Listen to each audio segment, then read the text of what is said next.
रात का समय था। कुछ घंटे पहले 7 फेरे लेकर विनोद की अर्धांगिनी बनी रक्षिता लाल गुलाबों से सजी सेज पर बैठी आने वाले जीवन के सपनों में गुम थी। रक्षिता ने अपने लाल दुपट्टे से लंबा घूंघट निकाला हुआ था। कमरे में जल रही खूबसूरत सी लाइट कैंडल की मध्यम रोशनी में राजमहल की तरह सजा ये कमरा और भी खूबसूरत लग रहा था। अचानक ही एक तेज हवा का झोंका आता है और कमरे में जल रही कैंडल को बुझा देता है और उसी के साथ अभी तक भीनी भीनी भनक से सुगंधित कमरा अचानक ही गंदी बदबू से भर जाता है। ये क्या हुआ? ये हवा कहाँ से आई? मैंने तो कमरे की खिड़की दरवाजे सब बंद किए थे, ऊपर से ये बदबू। छी! रक्षिता अभी सोच ही रही थी कि अचानक तेज आवाज के साथ खिड़की और दरवाजे खुल जाते हैं, जिससे रक्षिता बुरी तरह चौंक जाती है। रक्षिता जाकर सभी खिड़की दरवाजे बंद करती है। जैसे ही वो अपने बिस्तर तक आने के लिए मुड़ती है, उसे अपनी कमर पर किसी का स्पर्श महसूस होता है और अगले ही पल उसे वहां तेज जलन महसूस होने लगती है। ये कैसी जलन है? रक्षिता अपना दुपट्टा हटाकर देखती है तो उसकी कमर पर एक हाथ का निशान छपा हुआ दिखाई देता है। ऐसा लगता था किसी ने गर्म सलाखों से उसे दाग दिया हो। रक्षिता दर्द से छटपटा रही थी।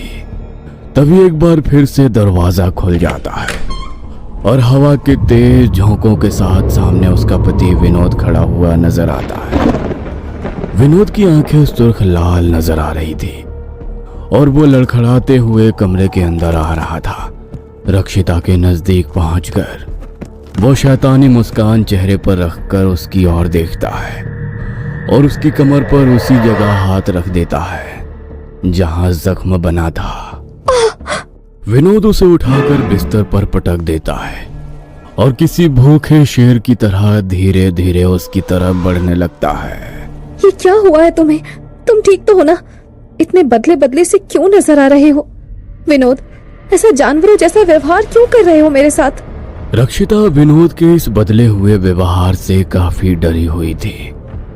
अचानक ही विनोद झपटा मारकर उसका दुपट्टा खींच लेता है और उसे दूर फेंक देता है, जिससे रक्षिता पहले से भी ज्यादा घबरा जाती है और अगले कुछ पलों में कमरे का वातावरण पूरी तरह से बदल चुका था।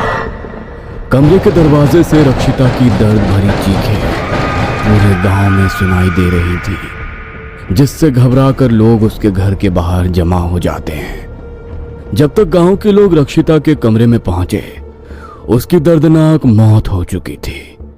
रक्षिता का शरीर पूरी तरह से जला हुआ और उसकी लाश दुपट्टे के सहारे छत से लटकी हुई दिखाई दे रही थी। गांव वाले समझ नहीं पा रहे थे कि आखिर ये सब क्यों और कैसे हुआ। कुछ ही देर में रक्षिता का पति विनोद भी दौड़ते हुए रक्षिता के कमरे में पहुंचता है, जहां पर उसकी पत्नी की लाश लटकी हुई थी। रक्षिता की ऐसी हालत देख विनोद चीख चीख कर रोने लगता है। एक बात बताओ विनोद, आधी रात को अपनी नई नवेली दुल्हन को कमरे में छोड़कर कहाँ थे तुम? और ऐसे कैसे तुम्हारे घर में घुसकर कोई तुम्हारी पत्नी को मार गया? मुझे नहीं पता बिरला भैया, मैं नहीं जानता क्या हुआ, कैसे हुआ, कितनी खुश थी वो। हमारी तो किसी से कोई दुश्मनी भी नहीं थी, सबकी सहमति से हमारी शादी हुई थी और शादी के कुछ देर बाद ही मेरी रक्षिता। इतना कहकर विनोद बुरी तरह से रोने लगा। अरे लेकिन ये बताओ तुम थे कहाँ?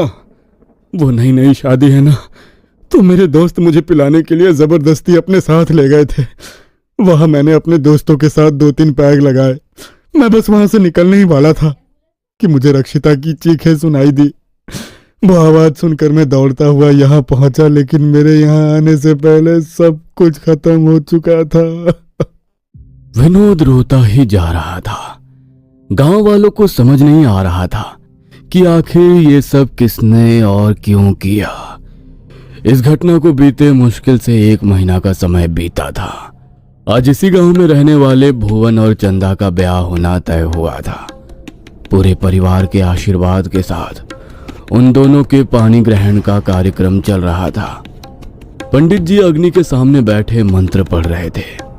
भुवन और चंदा हाथ जोड़कर उन मंत्रों को साक्षी मानकर एक दूसरे को 7 जन्मों तक का साथ देने का वचन दे रहे थे। अचानक ही एक तेज हवा का झोंका आता है और हवन कुंड से आग की लपटें निकलकर चंदा की साड़ी में लग जाती है और देखते ही देखते उसकी साड़ी धूं धूं कर जलने लगती है। फेरों के समय अचानक साड़ी के आग पकड़ लेने के कारण चंदा बुरी तरह से घबरा जाती है और चिल्लाते हुए वहीं सबके सामने साड़ी को उतार कर फेंक देती है। भुवन को भी कुछ सूझ नहीं रहा था, इसलिए वो पास में पड़ी पानी की बाल्टी को उठाकर पानी चंदा की ओर उछालता है, जिसमें हवन की अग्नि भी बुझ जाती है। कुछ देर की अफरा तफरी के बाद सब कुछ सामान्य हो गया था। पंडित जी, फेरे करवाइए ना। अग्नि को दोबारा नहीं जला सकते। विवाह के लिए जलाई गई अग्नि का बुझ जाना बहुत बड़ा अपशगुन होता है, किंतु हम ईश्वर से यही प्रार्थना करेंगे कि आप दोनों का आने वाला जीवन मंगलमय हो। किंतु ये सब घटनाएं देखकर मेरा मन आशंकाओं से भर गया है। फेरों को छोड़िए और आप अपनी पत्नी को सिंदूर लगाइए और 7 जन्मों के साथ का वादा करें। भुवन सिंदूर की डिब्बी खोलकर जैसे ही चंदा की मांग में सिंदूर लगाता है, चंदा की मांग में काला सिंदूर देख सभी के होश उड़ जाते हैं। पता नहीं ये सब क्या हो रहा है। ऐसा लगता है कोई काली छाया हमारी शादी पर पड़ गई है। अपने मन में कोई गलत बात मत ला चंदा, शायद आज का मुहूर्त ही ठीक नहीं है। कोई बात नहीं पंडित जी, कोई और शुभ मुहूर्त निकाल कर बता देना, हम किसी और दिन पूरे रीति रिवाज के साथ शादी करेंगे। नहीं, किसी और दिन नहीं, शादी तो आज ही होगी। आज आग के कारण मैंने मंडप में ही अपनी साड़ी उतार फेंकी, पूरे गांव के सामने तमाशा बन गया मेरा। अगर तुम भी शादी से पीछे हट गए तो मेरा क्या होगा? चंदा की मानसिक हालत को देखकर भुवन शादी करने के लिए तैयार हो जाता है। शादी के बाद देर रात गए चंदा अपने कमरे में भुवन के आने का इंतजार कर रही थी, लेकिन काफी रात बीत जाने के बाद भी जब भुवन नहीं लौटा तो चंदा परेशान हो गई। ये भुवन पता नहीं कहाँ रह गया। इस भारी भरकम शादी के जोड़े में तो जैसे सांस ही नहीं आ रही है। नाइट सूट पहन लेती हूँ, अब इस शादी के जोड़े में और देर नहीं बैठ सकती। चंदा कपड़े बदलकर आईने के सामने बैठकर अपने बाल संवारने लगती है। तभी भुवन उसके कमरे में आ जाता है और चंदा के पास आकर उसे पीछे से ही गले लगा लेता है। चंदा की नजर जैसे ही आईने की ओर जाती है, उसके मुंह से जोरदार चीख निकल जाती है। सामने आईने में उसके अक्स के पीछे दिखाई दे रहा अक्स उसके पति भुवन का नहीं, बल्कि किसी डरावने चेहरे वाले दानव का था, जिसका आधा चेहरा मानो आग से झुलसा हुआ था और चेहरे का मांस जलकर लटक रहा था। आईने में उस डरावनी छाया को देख चंदा भुवन को जोरदार धक्का मारती है और कमरे के दरवाजे की ओर दौड़ने लगती है। अचानक ही कमरे का दरवाजा तेज आवाज के साथ बंद हो जाता है और एक अदृश्य शक्ति चंदा के पैर पकड़कर उसे घसीटकर बिस्तर पर ले जाकर पटक देती है। अगले कुछ ही मिनट में भुवन का पूरा घर चंदा की दिल दहला देने वाली दर्दनाक चीखों से गूंज उठता है। भुवन चंदा का दरवाजा खोलने की बहुत कोशिश करता है, लेकिन दरवाजा अंदर से बंद था। किसी तरह भुवन दरवाजा तोड़कर कमरे के अंदर जाता है तो चंदा का बुरी तरह से जला हुआ शरीर देखकर उसके रोंगटे खड़े हो जाते हैं। पूरे गांव में शोक की लहर दौड़ पड़ी थी। हर किसी की जुबान पर अब यही घटना चढ़ी हुई थी। भैया, हम लोग बेकार ही उस विनोद पर शक कर रहे थे कि उसने ही अपनी पत्नी को मारा है, जबकि चंदा की मौत के बाद ये साफ हो गया कि ये सब किसी इंसान का नहीं, किसी ऊपरी शक्ति का काम है। चंदा और अक्षिता की मौत के बाद ये सिलसिला लगातार आगे बढ़ने लगा, जिससे गांव में अब लोग शादी के नाम से भी घबराने लगे थे। दूसरी ओर मुझे यहाँ मुंबई में बेगाने लोगों के बीच में शादी नहीं करनी। शादी तो मैं अपने गांव जाकर रीति रिवाज के साथ ही करूंगी। नील बार बार आकांक्षा को समझा रहा था कि गांव में हो रही दुल्हनों की मौत से उसके परिवार वाले बहुत डरे हुए हैं। इसलिए वो चाहते थे कि नील और आकांक्षा शहर में ही शादी कर ले, लेकिन आकांक्षा की जिद के आगे नील हार मान लेता है। देखिए, पिछले कुछ महीनों में गांव में 1-2 नहीं, पूरी 5 दुल्हनों की मौत हुई है। मेरी विद्या कहती है ये कोई अतृप्त आत्मा है जो नई दुल्हनों की जान ले रही है। पंडित जी, बच्चे शहर में रहकर आए हैं। भूत प्रेत शगुन अपशगुन जैसी बातों पर यकीन करने के लिए तैयार ही नहीं है। क्या करूं समझ नहीं आता। शादी तो ये दोनों करके ही रहेंगे। बस एक विनती है, आप कुछ ऐसा उपाय कर दीजिए ना कि मेरा बेटा बहुत सुरक्षित रह सके। पक्के तौर पर तो मैं नहीं कह सकता, लेकिन गांव में जो भी घटनाएं हुई हैं उसे देखकर यही समझ में आता है कि वो जो कोई भी है अकेले में ही वार करता है। इसलिए सबसे पहली बात, चाहे जो भी हो जाए, आकांक्षा को अकेले मत छोड़ना। शादीशुदा औरत की ताकत उसका पति होता है। मैं आपको एक मंत्र बता रहा हूँ, उस मंत्र को पढ़कर अपनी पत्नी का हाथ अपने हाथों में पकड़े रहना। ईश्वर की कृपा हुई तो कोई भी बुरी शक्ति आपको अलग नहीं कर सकेगी। पंडित जी के बताए अनुसार मंत्र जाप करके दोनों एक दूसरे का हाथ थामते हैं और इसी तरह पूरी शादी संपन्न हो जाती है। शादी के बाद नील और आकांक्षा अपने कमरे में पहुंच गए थे। देखा तुमने, कोई गड़बड़ नहीं हुई। अरे जरूर कोई सीरियल किलर है जो भूत प्रेत का नाटक करके गांव के लोगों को पागल बना रहा है। मैं बता रही हूँ नील, ये भूत प्रेत जैसी कोई चीज नहीं होती है। अच्छा, कब तक मेरा हाथ पकड़कर ऐसे ही बैठे रहोगे? कम ऑन, अब मेरा हाथ छोड़ भी दो, मुझे चेंज करना है, वॉशरूम भी जाना है। नहीं, आज रात को मैं तुम्हारा हाथ नहीं छोड़ूंगा। अगर आज रात किसी तरह बीत गई तो खतरा बहुत हद तक टल जाएगा। और फिर वैसे भी हमें कौन सा गांव में रहना है, कल ही हम फिर से शहर के लिए निकल जाएंगे। गांव का माहौल मुझे कुछ ठीक नहीं लग रहा है। कुछ तो है यहाँ जो आंखों से दिखाई नहीं दे रहा, लेकिन महसूस हो रहा है। हद हो गई है नील, तुम गांव वालों की बातों में आ गए हो। आकांक्षा अभी नील से बातें कर ही रही थी कि तभी उसे कमरे में सामने से नील आता हुआ दिखाई देता है। वही शेरवानी, वही चेहरा, जिसे देख आकांक्षा के माथे पर पसीना आने लगता है। अरे आकांक्षा, ये किसका हाथ पकड़कर बैठी हो तुम? मैं तो यहाँ हूँ, मेरे पास आओ। आकांक्षा, वो प्रेत मेरा वेश धरकर तुम्हें छलने आया है। उसकी बातों में मत आना, मैं ही तुम्हारा नील हूँ। मुझे कुछ समझ नहीं आ रहा, ये सब क्या हो रहा है? देखो आकांक्षा, ये सब तुम्हारी नजर का धोखा है। अरे मैं ही तुम्हारा नील हूँ, ये प्रेत आत्मा मार डालेगी तुम्हें। मेरे पास आ जाओ आकांक्षा, याद है ना तुम्हें पंडित जी ने क्या कहा था? ये सब क्या हो रहा है मेरे साथ? तुम दोनों में से कौन असली है, कौन नकली? मुझे कुछ समझ में नहीं आ रहा है। छोड़ो मेरा हाथ।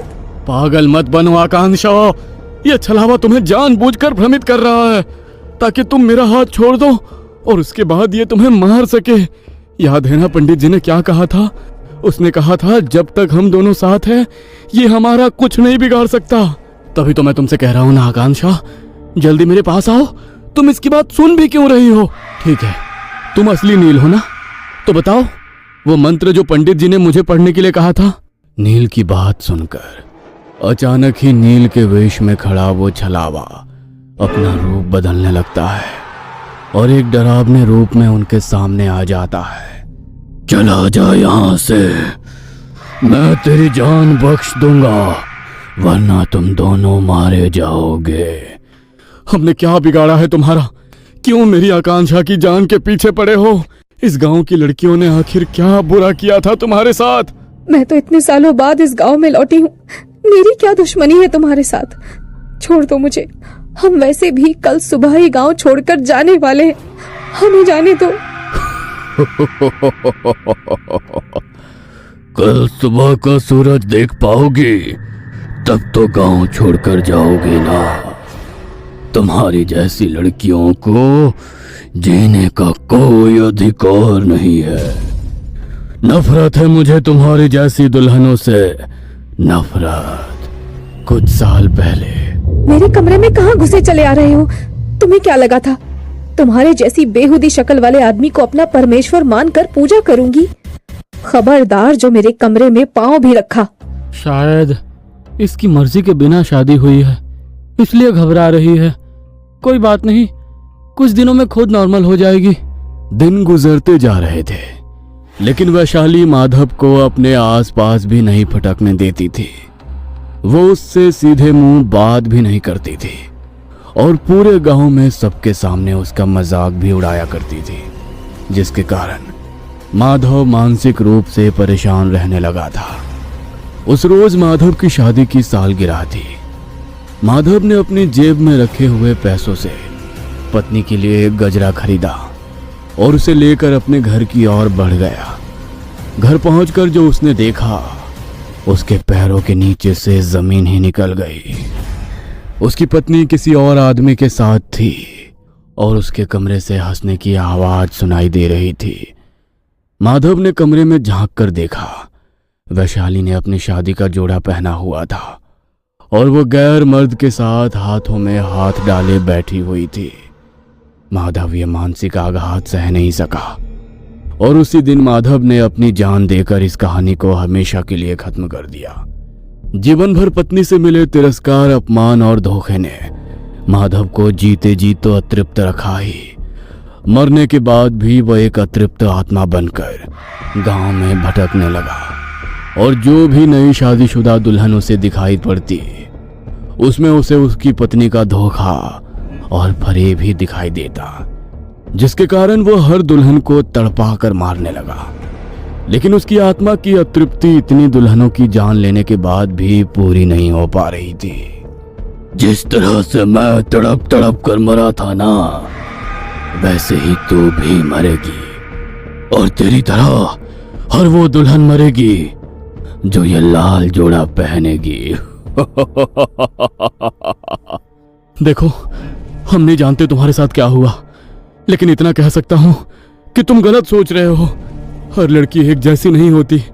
मेरी पत्नी पर मुझे पूरा यकीन है और मैं उसे बहुत प्रेम करता हूं।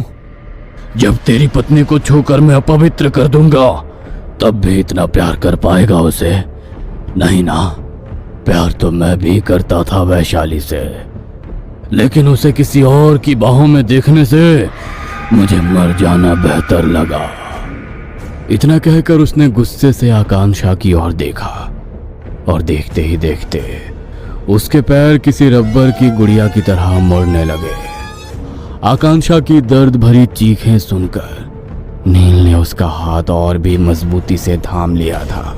नील, ये तुम्हें मार डालेगा। तुम जाओ यहाँ से। मैं नहीं चाहती मेरी वजह से तुम्हें कुछ भी हो। प्लीज नील, जाओ। नहीं आकांक्षा, मैं तुम्हें अकेला छोड़कर नहीं जा सकता। जिएंगे तो साथ, मरेंगे तो साथ। इतना कहकर नील एक बार फिर से पंडित जी का बताया हुआ मंत्र दोहराने लगता है। आकांक्षा भी रोते हुए नील के साथ साथ वही मंत्र दोहराने लगती है, जिसे सुनकर माधव की शक्तियां कमजोर पड़ने लगती है। माधव गुस्से में उन दोनों की ओर देखता है तो दोनों हवा में उड़कर दीवार से जा टकराते हैं, लेकिन अभी भी नील ने उसका हाथ थामा हुआ था। मंत्रों की ऊर्जा और नील आकांक्षा के प्यार के आगे माधव की हार हो जाती है और वो वहां से धुएं का बवंडर बनकर गायब हो जाता है। खतरा अभी टला नहीं है। मैं विशेष मंत्रों की सहायता से इस गांव की सीमा को बांध देता हूं। उसके बाद अगली अमावस्या तक मैं हवन करूंगा। तब तक कोई भी गांव छोड़कर बाहर नहीं जाएगा। अमावस्या की रात। बाबा, मेरे ससुराल वाले मुझे मार डालेंगे। अभी इसी वक्त मुझे लेने आ जाओ, वरना अनर्थ हो जाएगा। तू चिंता मत कर बेटा, कुछ नहीं होगा। मैं अभी आ रहा हूँ। बेटे की आवाज सुनकर सुधीर अपनी मोटरसाइकिल लेकर गांव की सीमा से निकल जाता है। तभी एक जोरदार बिजली कड़कती है और सुधीर के ऊपर जा गिरती है और उसी के साथ एक धुएंनुमा आकृति आकर सुधीर के पास खड़ी हो जाती है। क्या वाकई अंत हो गया इस गांव के श्राप का, या फिर वो लौट आया है? जानने के लिए देखिए कहानी का अगला भाग। कुबेर सिंघानिया की 5.5 करोड़ की काले रंग की कार